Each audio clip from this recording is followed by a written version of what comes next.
আসসালামু আলাইকুম সবাইকে। লার্নিং বিডিতে আপনাদের সবাইকে জানাই স্বাগত। আজ আমরা ইংলিশ লিটারেচারের খুবই পাওয়ারফুল এবং একটু ডার্ক একটি কবিতা নিয়ে আলোচনা করব।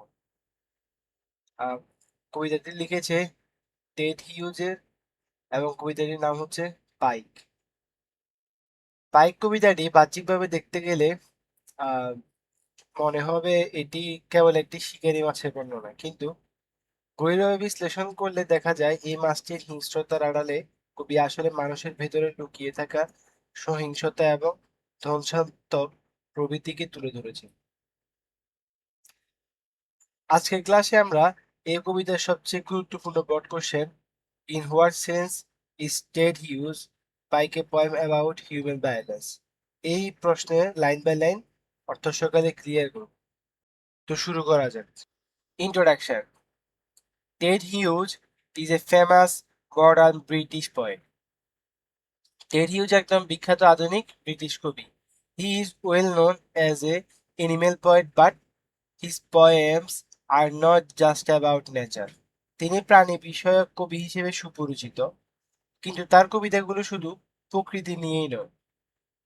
হি frequently uses animal imagery to show the harsh realities of the world. তিনি প্রায় প্রাণীর চিত্রকল্প ব্যবহার করে পৃথিবীর কঠোর বাস্তবতাগুলো তুলে ধরেন। His famous poem "Pike" is ostensibly about a predatory fish named Pike. তার বিখ্যাত কবিতা পাইক আপাতদৃষ্টিতে পাইক নামের একটি শিকারী মাছকে নিয়ে রচিত। However, at a deeper level, it is a brilliant psychological poem about human violence. তবে গভীরভাবে বিশ্লেষণ করলে এটি মানবিক সহিংসতার সম্পর্কে একটি অসাধারণ মনস্তাত্ত্বিক কবিতা। Hughes uses the ferocious nature of the pike to reflect the latent violence, currently and destructive instincts inside human beings.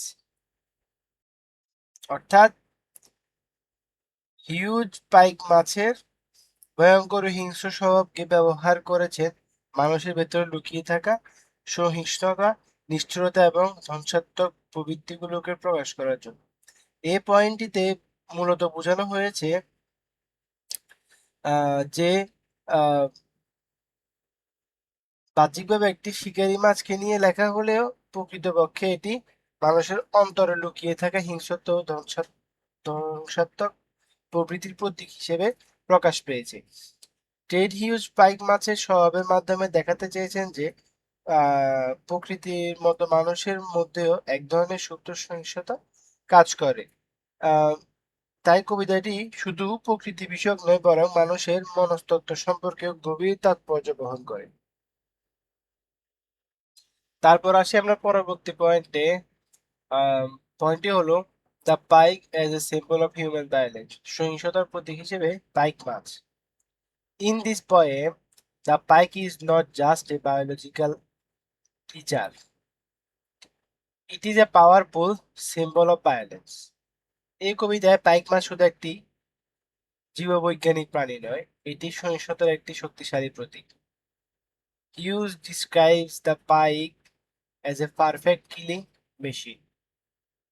Huge pike মাছকে একটি নিখুঁত হত্যাযন্ত্র হিসেবে বর্ণনা করেছে। From the moment of this birth, it knows how to hunt and destroy. জন্মের মুহূর্ত থেকে এটি শিকার করা এবং ধ্বংস করা জানে।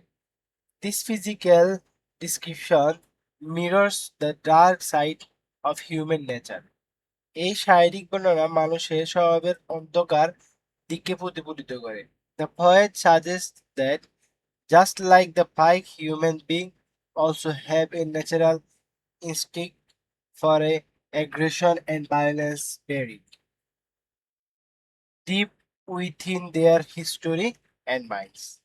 কবি ইঙ্গিত করেন যে পাইক মাছের মতো মানুষের মধ্যেও আক্রমণাত্মক মনোভাব ও সহিংসতার একটি স্বাভাবিক প্রবৃত্তি রয়েছে, যা তাদের ইতিহাস ও মনের গভীরে লুকিয়ে আছে। এবং এখানে কোটেশনটি দেওয়া হয়েছে যে killers from the egg and malevolent age green, অর্থাৎ ডিম থেকে বের হওয়ার মুহূর্ত থেকে তারা হত্যাকারী। তাদের মুখে যেন এক অশুভ ও পুরনো হাসি লেগে আছে। এই পয়েন্টে বোঝানো হয়েছে মূলত পাইক মাছ জন্মগতভাবে হিংস্র শিকারী। সে শিকার করতে শেখে না, বরং সে প্রবৃত্তি বা জন্মগতভাবে সে শিকার করতে জানে। কবি এই বৈশিষ্ট্যকে মানুষের মাধ্যমে বা মানুষের ভেতর লুকিয়ে থাকা সহিংসত নিষ্ঠুরতার প্রতীক হিসেবে ব্যবহার করেছে। তাই পাইক মাছ এখানে শুধু একটি মাছ নয়, বরং মানুষের অন্ধকার ও ধ্বংসাত্মক স্বভাবের প্রতীক। তারপর পরবর্তী পয়েন্টে আসি। পরবর্তী পয়েন্টটি হলো ইনহেরেন্ট এন্ড ব্রন কিলার, সহজাত এবং জন্মগত শিকারী। The poet shows that violence is inherent in the pike. কবি দেখিয়েছে যে পাইক মাছের মধ্যে সহিংসতা সহজাত বা জন্মগতভাবে বিদ্যমান। Even when a pike is only 3 inches long, it behaves like a monster. অর্থাৎ এমনকি একটি পাইক মাছ যখন মাত্র 3 ইঞ্চি লম্বা হয় তখনও সে দানবের মতো আচরণ করে। It is always ready to kill. এটি সবসময় হত্যা করার জন্য প্রস্তুত থাকে। Its purpose is fixed and it never changes. তার উদ্দেশ্য নির্দিষ্ট এবং তাকে কোনো পরিবর্তন হয় না। By showing that the fish is a born killer, Hughes implies that violence is also a basic part of human evolution. মাছটিকে জন্মগত হত্যাকারী হিসেবে দেখিয়ে হিউজ ইঙ্গিত করেন যে সহিংসতা মানব বিবর্তনের একটি মৌলিক অংশ। Throughout history, humans have fought wars, killed others, and destroyed civilization. ইতিহাস জুড়ে মানুষ যুদ্ধ করেছে, অন্যকে হত্যা করেছে এবং বহু সভ্যতা ধ্বংস করেছে। Proving that the urge of commit violence is deeply rooted in humanity, যা প্রমাণ করে যে সহিংসতার তাড়না মানবজাতির গভীরে প্রথিত। এবং এখানে কোটেশনটি এমন যে 3 inches long for pike too big to play with, মাত্র 3 ইঞ্চি লম্বা হলেও খেলাধুলার জন্য সে খুবই বিপজ্জনক ও বড় শিকারীর মতো। পুরো এই পয়েন্টটাতে বোঝানো হয়েছে মূলত পাইক মাছ জন্মগত বা জন্ম থেকে হিংস্র শিকারী স্বভাবের, মাত্র 3 ইঞ্চি লম্বা অবস্থাতে সে অন্য প্রাণীর জন্য বিপজ্জনক। কবি এখানে দেখিয়েছেন বা আমাদেরকে বোঝাতে চেয়েছেন যে সহিংসতা শুধু প্রাণীদের মধ্যেই নয়, মানুষের মধ্যে জন্মগত ভাবে বিদ্যমান। মানব ইতিহাসে যুদ্ধ, হত্যাকাণ্ড এবং ধ্বংসযজ্ঞ প্রমাণ করে যে মানুষের ভেতরে এক ধরনের সহজাত হিংস্র বা হিংস্রতা লুকিয়ে আছে। তারপরের পয়েন্টটি হলো ক্যানিবালিজম অ্যান্ড সেলফ ডিস্ট্রাকশন, স্বজাতি ভক্ষণ এবং আত্মধ্বংস। One of the most shocking parts of the poem is when Hughes describes 3 pikes kept in an aquarium. কবিতার সবচেয়ে বিস্ময়কর অংশগুলোর একটি হলো যখন হিউজ একটি অ্যাকোয়ারিয়ামে রাখা 3টি পাইক মাছের কথা বর্ণনা করেন। Although they have plenty of food, they start eating each other. প্রচুর খাবার থাকা সত্ত্বেও তারা একে অপরকে খেতে শুরু করে। Finally, only one giant pike survives, having swallowed in companions. শেষ পর্যন্ত একটি বিশাল পাইক মাছই বেঁচে থাকে যা তার সঙ্গীদের গিলে ফেলেছে। This cannibalism is a clear metaphor for human warfare. এই স্বজাতিভক্ষণ মানব যুদ্ধের একটি স্পষ্ট রূপক। Human beings are the only species who constantly wage wars and drop bombs to destroy their own kind. মানুষই একমাত্র প্রাণী যারা নিজেদের জাতিকে ধ্বংস করার জন্য বারবার যুদ্ধ করে এবং বোমা নিক্ষেপ করে।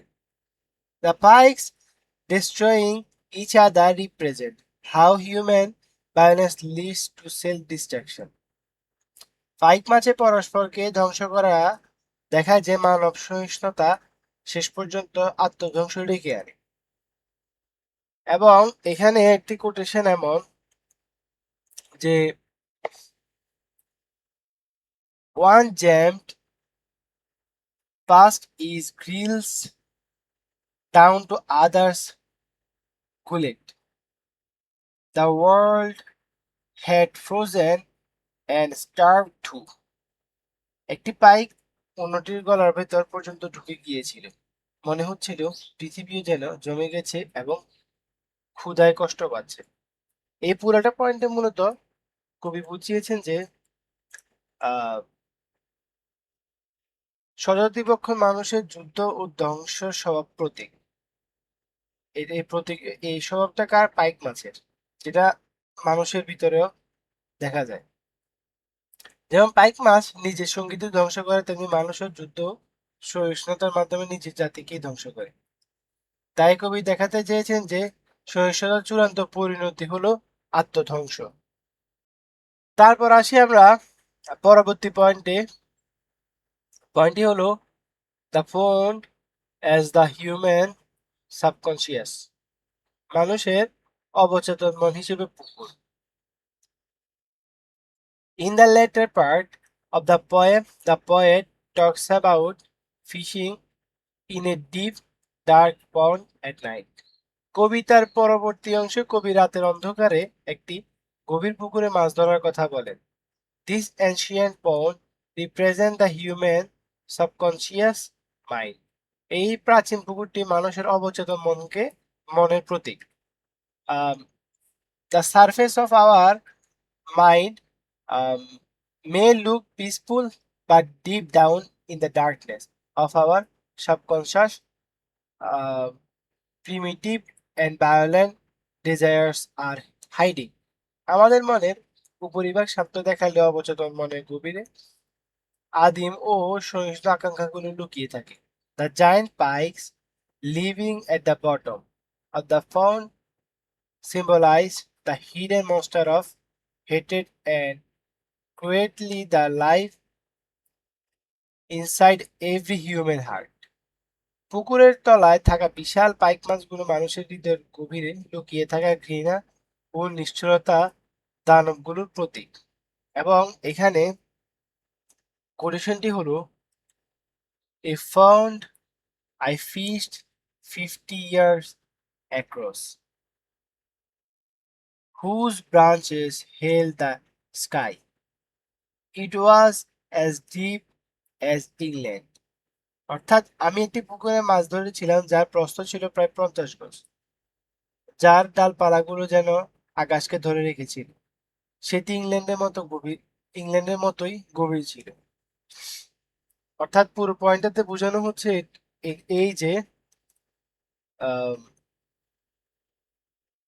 এখানে এই পয়েন্টে যে পুকুরের কথা বলা হচ্ছে সেটি হচ্ছে মানুষের অবচেতন মনের প্রতীক। মনের উপরিভাগে আমরা শান্ত ভদ্র থাকি, কিন্তু গভীরে অনেক আদিম ভয়, ঘৃণা ও সহিষ্ণু প্রবৃত্তি লুকিয়ে থাকে। পুকুরের তলায় থাকা বিশাল পাইক মাছগুলো সেই লুকোনো অন্ধকারের প্রতীক বা প্রবৃত্তির প্রতীক। টেড হিউজ দেখাতে চেয়েছেন যে মানুষের মন যতটাই শান্ত মনে হয় বা শান্ত মনে হোক, তার গভীরে ততটাই ভয়ঙ্কর শান্তি বা শক্তি লুকিয়ে থাকতে পারে। তারপর পরবর্তী পয়েন্টটি হলো দ্য এলিমেন্ট অফ প্রিমাল ফিয়ার, আদিম ভয়ের উপাদান। When the poet goes fishing at night, he feels a strong sense of primal fear. অর্থাৎ যখন কবি রাতে মাছ ধরতে যান, তখন তিনি এক তীব্র আদিম ভয়ের অনুভূতি অনুভব করেন। The darkness of the night and the silent water make him realize his own vulnerability. অর্থাৎ রাতের অন্ধকার এবং নীরব জল তাকে নিজের অসহায়তা সম্পর্কে সচেতন করে তোলে। He feels that something dark and monstrous is watching him from the water. তিনি অনুভব করেন যে পানির ভেতর থেকে কোনো অন্ধকার ও ভয়ঙ্কর শক্তি তাকে পর্যবেক্ষণ করছে। This fear arises because the poet is confronting the raw, uncivilized force of nature. এই ভয় সৃষ্টি হয় কারণ কবি প্রকৃতির আদিম ও অসভ্য শক্তির মুখোমুখি হচ্ছে। It shows that beneath our modern civilization, humans are still afraid of the wild, untamed violence that we cannot control. এটি দেখায় যে আধুনিক সভ্যতার আড়ালেও মানুষ এখনো সেই বন্য ও নিয়ন্ত্রণহীন সহিষ্ণুতাকে ভয় পায়, যা তার নিয়ন্ত্রণের বাইরে। অর্থাৎ এই পয়েন্টে বোঝানো হয়েছে এই যে রাতের বেলা যখন কবি গভীর পুকুরে মাছ ধরতে যান তখন তিনি একটি অজানা ভয় অনুভব করেন। চারপাশে অন্ধকার ও নীরবতা তাকে মনে করিয়ে দেয় যে মানুষ প্রকৃতির তুলনায় কতটা অসহায়। তিনি অনুভব করেন যেন পানির গভীরে কোনো ভয়ঙ্কর শক্তি লুকিয়ে আছে। এই ভয় আসলে মানুষের মনের গভীরে লুকিয়ে থাকা আদিম ভয় এবং সহিষ্ণুতার প্রতীক। জেড হিউজ দেখাতে চেয়েছেন যে সভ্যতার অগ্রগতি সত্ত্বেও মানুষের ভেতরে এখনো প্রকৃতির পূর্ণ ও অনিয়ন্ত্রিত শক্তির প্রতি ভয় রয়ে গেছে। তারপর আসি আমরা 7 নম্বর পয়েন্টে, civilize surface versus savage reality. সভ্যরূপ বনাম পূর্ণ বাস্তবতা। Hughes contrast the wide environment of England with the violent nature of the fight. Huge ইংল্যান্ডের শান্ত পরিবেশের সঙ্গে পাইক মাছের হিংস্র স্বভাবের তুলনা করেছেন। He says the pond is as deep as England. তিনি বলেন পুকুরটি ইংল্যান্ডের মতোই গভীর। This means that behind the polite, peaceful and civilized surface of English society there lies a long history of imperial violence, bloody wars and power struggles. এর অর্থ হলো ইংরেজ সমাজে ভদ্র, শান্ত ও সভ্য মুখোশের আড়ালে সাম্রাজ্যবাদী সহিষ্ণুতা, রক্তক্ষয়ী যুদ্ধ এবং ক্ষমতার লড়াইয়ে দীর্ঘ ইতিহাস লুকিয়ে আছে। Civilisation is just a thin mask. সভ্যতা আসলে একটি পাতলা মুখোশ মাত্র। When the mask falls, the savage and violent nature of human beings comes out. যখন সেই মুখোশ সরে যায় তখন মানুষের পূর্ণ হিংস্র স্বভাব প্রকাশ পায়। Just like the giant pike rising from the deep water. ঠিক যেমন গভীর পানি নিচ থেকে বিশাল পাইক মাছ উঠে আসে। আর এই মর্মে বা এই পয়েন্টে কবিতার একটি লাইন এমন যে owls hooting the darkness over the lock soldering block breaks. অর্থাৎ হ্রদের উপর অন্ধকারের পেঁচারা ডাকছিল, কালো অন্ধকার যেন ধাক্কা মেরে ভেঙে গিয়ে আসছিল। তারপর 8 নাম্বার পয়েন্টটি হলো লেটেন্ট ভায়োলেন্স ব্রট টু লাইট, সুপ্ত সহিংসতার প্রকাশ। The poem concludes with the image of the darkness of the fount rising up to meet the darkness of the night. কবিতার শেষে পুকুরের অন্ধকার রাতের অন্ধকারের সঙ্গে মিশে যাওয়ার একটি চিত্র ফুটে উঠেছে। The poet feels that the giant fish is staring at him through the dark. কবি মনে হয় যেন বিশাল মাছটি অন্ধকারের মধ্যে থেকে তার দিকে তাকিয়ে আছে। This suggests that human beings cannot escape their inner violence forever. এই ইঙ্গিত বা এটি ইঙ্গিত করে যে মানুষের চিরদিন নিজের অন্তর্নিহিত সহিষ্ণুতা থেকে পালাতে পারে না। At any moment, in times of war, anger, or crisis, this talent balance can rise to the surface and control our behavior. যুদ্ধ, রাগ বা সংকটের মুহূর্তে এই সুপ্ত সহিষ্ণুতা জেগে উঠে বা উঠতে পারে এবং মানুষের আচরণ নিয়ন্ত্রণ করতে পারে। The poem acts as a warning that human balance is always waiting in the dark to emerge. কবিতাটি একটি সতর্কবার্তা হিসেবে কাজ করে যে মানুষ সহিষ্ণুতা সবসময় অন্ধকারে লুকিয়ে থাকে এবং সুযোগ পেলেই প্রকাশিত হতে পারে। এবং এখানে কোটেশনটি হলো with a cracked toxin and the hair on my head stirred. সতর্ক ঘন্টার ভাঙা ধ্বনির মতো শব্দে আমার মাথার চুল খাড়া হয়ে গিয়েছিল। As the massive detached a life subdued to its instrument. যেন বিশাল এক শক্তি আলাদা হয়ে উঠল, একটি জীবন তার নিজস্ব প্রবৃত্তির অধীনে হয়ে গেল। মূলত এই পয়েন্টে বোঝানো হয়েছে যে আহ, অন্ধকারের গভীরে লুকিয়ে থাকা ভয়ঙ্কর পাইক মাছটি যেন তার দিকে তাকিয়ে আছে। এই দৃশ্য মানুষের মনের গভীরে লুকিয়ে থাকা সহিষ্ণুতার প্রতীক। মানে এই গল্পের কবি টেড হিউজ বলতে চান, মানুষের ভেতরে এই অন্ধকার প্রবৃত্তি কখনো পুরোপুরি হারিয়ে যায় না, বরং সুযোগের অপেক্ষায় থাকে।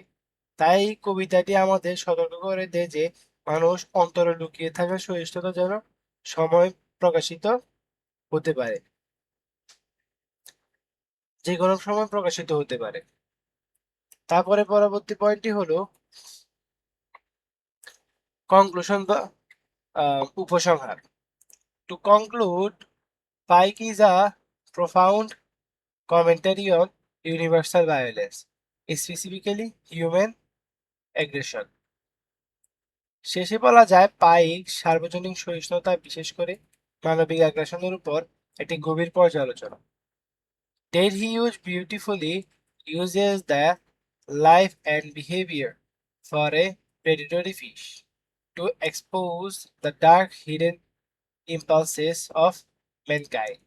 টেড হিউজ একটি শিকারী মাছের জীবন ও আচরণকে ব্যবহার করে মানবজাতির অন্ধকার ও লুকানো প্রবৃত্তিগুলো উন্মোচন করেছেন। The poem successfully proves that violence is not just an external force in nature. It is a latent and permanent part of the human psyche. কবিতাটি সফলভাবে প্রমাণ করে যে সহিষ্ণুতা শুধু প্রকৃতির বাহ্যিক শক্তি নয়, এটি মানুষের মনস্তত্ত্বের একটি সুপ্ত ও স্থায়ী অংশ।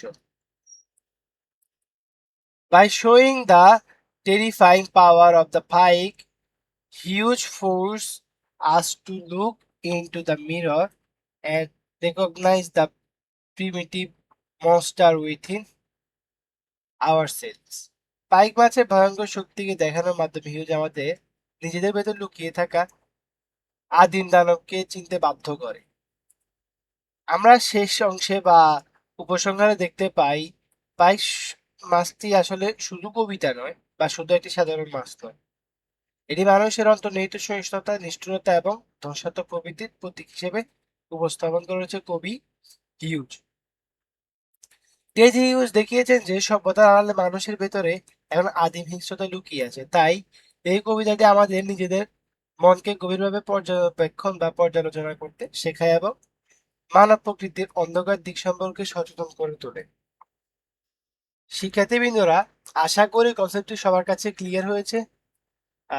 এই পাইক মাছের কবিতাটা আসলে আমাদের মনের বা আমাদের যে ইন্টারনাল যে পশুরা আছে ওই পশুটাকে চেনার একটা মাধ্যম হিসেবে আহ, কবি আমাদের কাছে উপস্থাপন করেছেন পাইক মাছ দিয়ে। তো আমি আশা করি আপনি বা আপনারা সবাই এই প্রশ্নটি ভালোভাবে বুঝেছেন। নোটটি ডিসক্রিপশন বক্সে দেওয়া থাকবে। ক্লাসটি ভালো লাগলে ভিডিওতে একটি লাইক দিন এবং লার্নিং পিডি চ্যানেলে সাবস্ক্রাইব করে রাখতে পারেন। ধন্যবাদ।